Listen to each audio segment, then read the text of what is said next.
Welcome. Today, I'll guide you through the simple and updated way to send a photo with text to a group on Instagram using the app on your PC. This new feature makes sharing moments with your friends or colleagues quick and easy, right from your computer. First, open the Instagram app on your PC and log into your account if you haven't already. Once you're inside, look to the left side of the screen where you'll find the menu. Click on the messages icon, which will take you directly to your direct messages and group chats.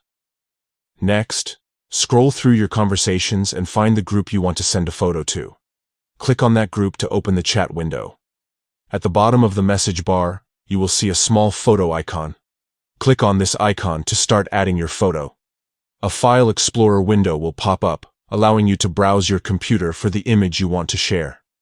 Select the photo and click Open to attach it to your message. Now you can write your comment or text in the message box to add context or a caption to your photo. Once you're happy with your message, simply click the Send button. And that's it. Your photo, along with your text comment, will be sent instantly to the group chat. This update makes it easier than ever to keep your group conversations lively and visual, all from your PC without needing to switch to your phone. Try these steps next time you want to share a photo with a message on Instagram groups using your computer. It's fast, convenient, and perfect for staying connected with your friends, family, or team. Thanks for watching and enjoy sharing your moments on Instagram.